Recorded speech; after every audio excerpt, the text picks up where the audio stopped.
Hello learners, my name is Ankur Bhardwaj और आज का हमारा टॉपिक रहेगा प्याजेस थ्योरी।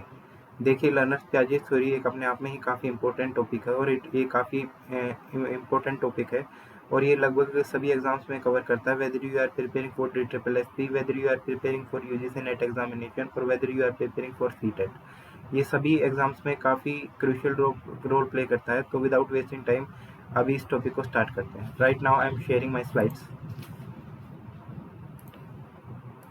लर्नर्स, स्टार्ट करते हैं बिगिनिंग से। देखिए, इसके पहले पार्ट में मैं आपको बताऊंगा प्याजेस थ्योरी के बारे में। उसके बाद कैरेक्टरिस्टिक्स पढ़ेंगे और स्टेजेस ऑफ कॉग्निटिव डेवलपमेंट पढ़ेंगे, जिसमें 4 स्टेजेस होती हैं। मैं एक ओवरव्यू दे रहा हूँ सारी पार्ट 1 में। और sensory motor stage, pre operational stage, concrete operational stage और फॉर्मल ऑपरेशनल स्टेज, ये 4 स्टेजेस हमारी रहेंगी प्याजेस थ्योरी में। ये पार्ट 1 में रहेंगी। उसके बाद मैं आपको टर्मिनोलॉजीज बताऊंगा, वो पार्ट 2 में कवर करूंगा। तो ये मैंने आपको बता दिया पार्ट 1 और पार्ट 2 में मैं क्या कवर करूंगा। पार्ट 1 में चारों स्टेजेस कवर करूंगा और पार्ट 2 में टर्मिनोलॉजीज। सो स्टार्ट करते हैं learners.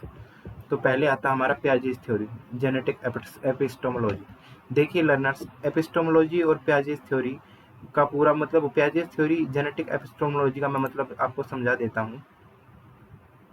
Piaget's theory genetic epistemology. Epistemology का मतलब होता है the study of knowledge. Epistemology का मतलब होता है द स्टडी ऑफ नॉलेज। अभी मैं इसको लिख के बता देता हूँ आपको। देखिए लर्नर्स, इसको अभी डिवाइड करेंगे तो एपिस्टोमोलॉजी का मतलब बन जाता है लॉजी। लॉजी जैसे साइकोलॉजी में होता है the scientific study of soul is known as psychology, तो लॉजी का मतलब हो जाता है स्टडी और एपिस्टोमोलॉजी का मतलब हो जाता है नॉलेज। नॉलेज, तो study of knowledge is known as epistemology. ये साइकोलॉजी का एक वर्ड है, काफ़ी सिग्निफिकेंट वर्ड है। उसके बाद आता है प्याजेस थ्योरी जेनेटिक एपिस्टोमोलॉजी। देखिए, अब मैं जीन प्याजे के बारे में बता देता हूँ आप लोगों को। जीन प्याजे was a prominent Swiss psychologist. Prominent मतलब इम्पोर्टेंट स्विस साइकोलॉजिस्ट थे ये, और इन्होंने इनकी जो थ्योरी थी वो कंस्ट्रक्टिविटिज्म पे बेस्ड थी। उसके बाद अभी कंटिन्यू करते हैं लर्नर्स, आगे बढ़ते हैं।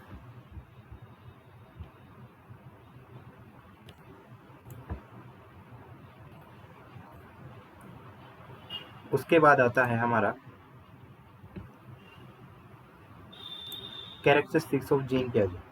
देखिए लर्नर्स, जीन प्याजे जैसे कि मैंने बताया कि एक हमारे स्विस साइकोलॉजिस्ट थे, और इन्होंने इनका काफ़ी योगदान जूलॉजी में भी था, और इन्होंने एल्फ्रेड बिने के साथ भी काम किया था। उसके बाद मैं इनके बारे में और बताता हूँ। अकॉर्डिंग टू जीन प्याजे, infants build cognitive structure through their dynamic activities. इनका कहना था कि जो इन्फेंट्स यानी जो शिशु होते हैं, वो अपना कॉग्निटिव स्ट्रक्चर यानी संज्ञानात्मक विकास डायनेमिक एक्टिविटीज के थ्रू बनाते हैं। उसके बाद children before this stages of age are unable to think like children of their second age group, this is called as functional invariant. ये जो बच्चे होते हैं इस स्टेज के, ये अनेबल मतलब अयोग्य होते हैं सेकंड एज ग्रुप के बच्चों के मुकाबले, जो कि फंक्शनल इन्वेरिएंट पे काम करते हैं। No boy and girl can move beyond any stage. ये इनके कैरेक्टरिस्टिक्स है जीन पियाजे के। आगे बढ़ते हैं, इनके बारे में मैं कुछ और भी बताना चाहूँगा आप लोगों को। जो जीन पियाजे की जो थ्योरी थी वो कंस्ट्रक्टिविटिज्म के प्रिंसिपल पे बेस्ड थी, और जीन पियाजे ने एक थ्योरी ऑफ कॉग्निटिव डेवलपमेंट दी थी। ये तो बेसिक्स हुआ इसका। और इसके अलावा इनकी जो नॉलेज और अंडरस्टैंडिंग थी वो चिल्ड्रन के मतलब बच्चों के ऊपर जो नॉलेज एंड अंडरस्टैंडिंग थी उनको उनके उसके बारे में इन्होंने डिटेल में बताया था। उसके अलावा इन्होंने कहा था कि cognitive development refers to qualitative change in thinking and this change occurs by adaptation. मतलब जो संज्ञानात्मक विकास होता है वो क्वालिटेटिव चेंज होता है। मतलब दो टाइप के चेंजेस होते हैं, एक तो क्वालिटेटिव और दूसरा क्वांटिटेटिव। तो क्वालिटेटिव चेंजेस होता है ये हमारा कोग्निटिव डेवलपमेंट यानी संज्ञानात्मक विकास, और ये चेंज इनएविटेबल का मतलब होता है अटल है, and irreversible and genetically determined. और इरिवर्सिबल भी है, मतलब इसको वापस नहीं किया जा सकता।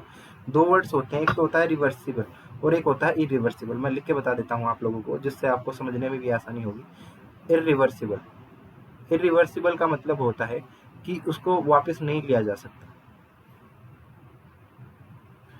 और उसके बारे में इन्होंने कहा जेनेटिकली डिटरमाइंड, जो ये हमारा कोग्निटिव डेवलपमेंट है ये जेनेटिकली डिटरमाइंड, मतलब ये काफ़ी हद तक इन्होंने बताया कि ये जीन्स पे काम करता है, अपने किसी भी पर्सन के जीन्स पे काम करता है। अभी आप सबको पता होगा कि आप जैसे बॉर्न करते हैं तो आपके जो जीन्स है वो आपके पेरेंट्स से बिलोंग करते हैं, तो इन्होंने उस पर काफ़ी बल दिया था, काफ़ी एम्फोसिस था इनका उन पे उस पे।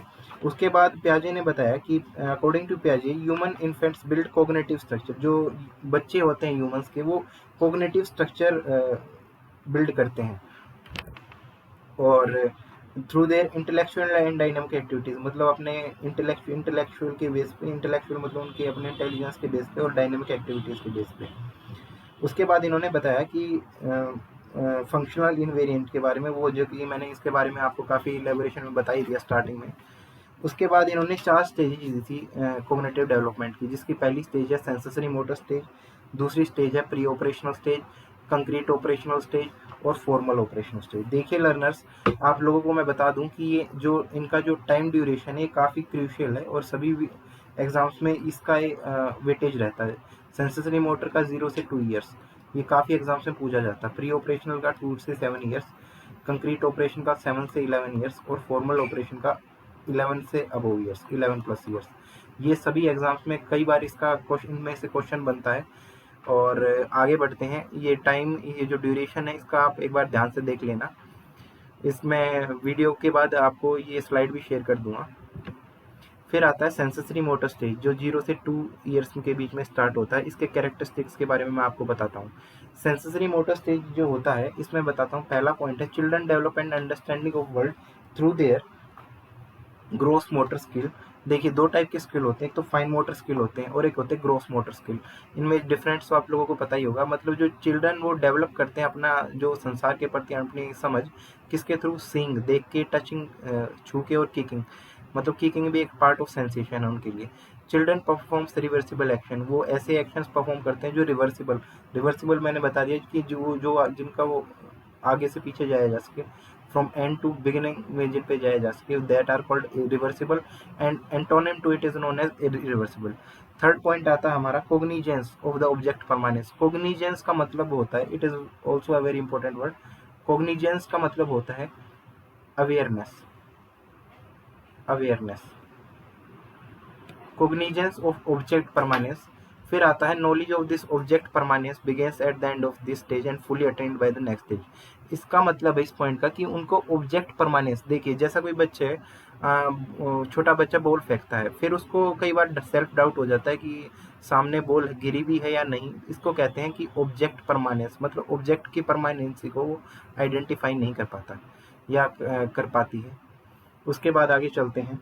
ये तो कैरेक्टरिस्टिक्स थे हमारे सेंसरी मोटर स्टेज के, और इसके बारे में और बता देता हूँ मैं आप लोगों को कि ये जो स्टेज होती है सेंसरी मोटर स्टेज, इस स्टेज में मैं आपको बताता हूँ, एक बार होल्ड रखिएगा।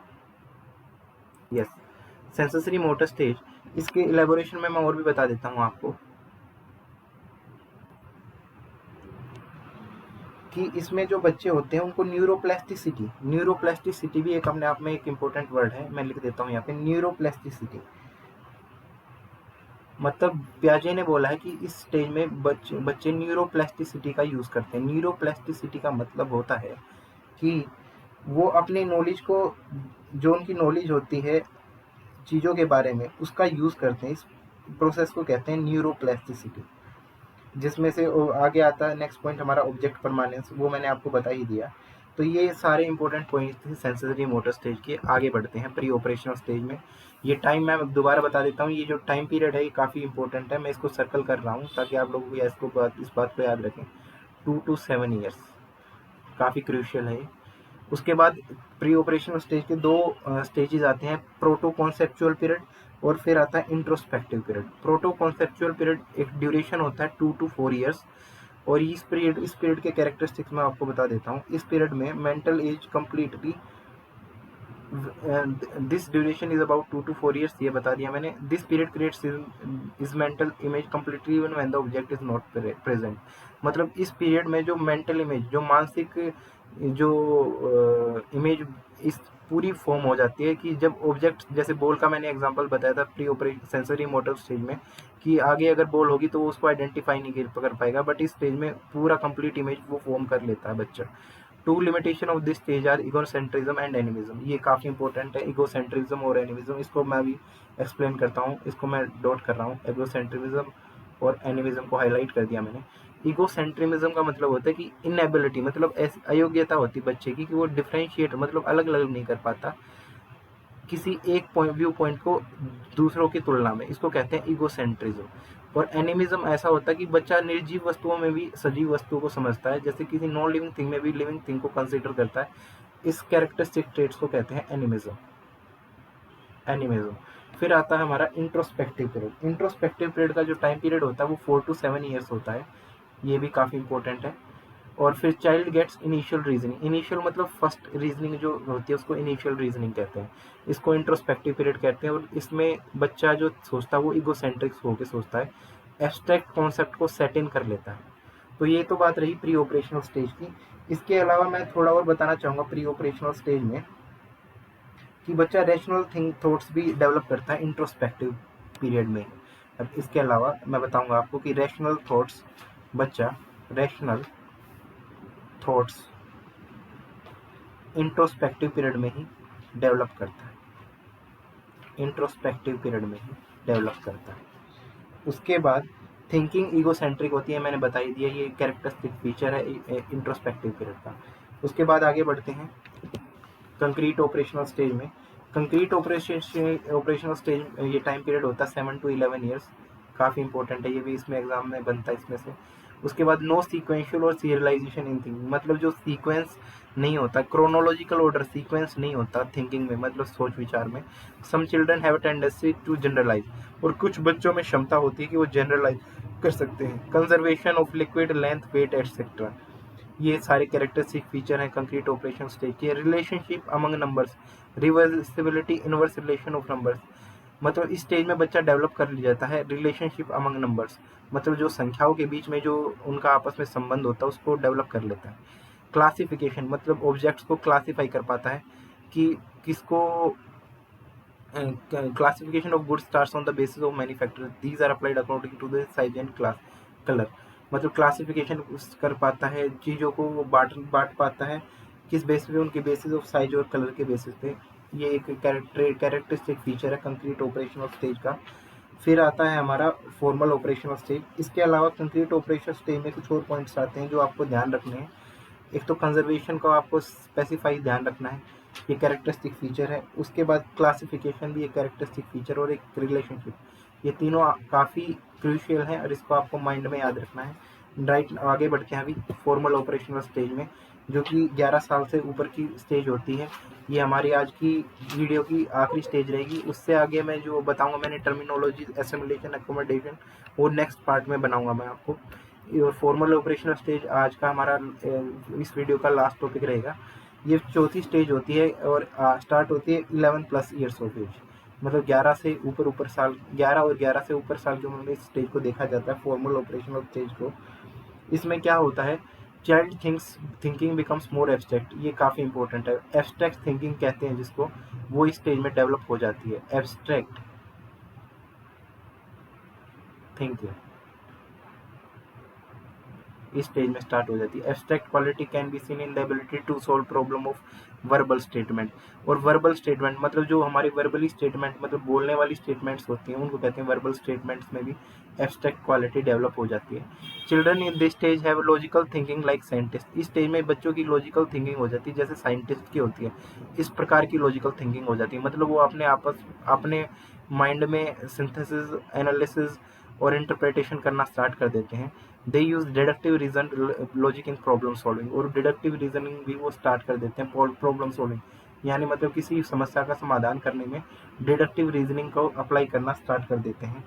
उसके बाद the efficiency of problem solving is an important feature of this stage. और फिर ये बताया गया है कि प्रॉब्लम सॉल्विंग का जो एफिशिएंसी है वो इसका एक कैरेक्टरिस्टिक फीचर है। और जो रिवर्सिबिलिटी नोशन है वो set in and self concept begin to form, इस स्टेज में जो आइडिया है रिवर्सिबिलिटी का वो ख़त्म हो जाता है, और जो सेल्फ कॉन्सेप्ट का स्टेज का जो कॉन्सेप्ट है वो स्टार्ट हो जाता है। कन्वर्जेंट और डाइवर्जेंट थिंकिंग जो सबसे क्रिएटिव थिंकिंग होती है, डाइवर्जेंट थिंकिंग क्रिएटिव लर्नर्स की one of the most characteristics होता है क्रिएटिव लर्नर्स का, वो इसमें स्टार्ट हो जाता है। डाइवर्जेंट और कन्वर्जेंट थिंकिंग दोनों ही इस स्टेज में आनी स्टार्ट हो जाती हैं हमारी फॉर्मल ऑपरेशन स्टेज में। तो लर्नर्स, आज मैंने आप लोगों को काफ़ी बताया sensory motor, pre operational, concrete operation और फॉर्मल ऑपरेशन स्टेज के बाद में। आज के लिए इतना ही, अगली वीडियो में शेयर करेंगे।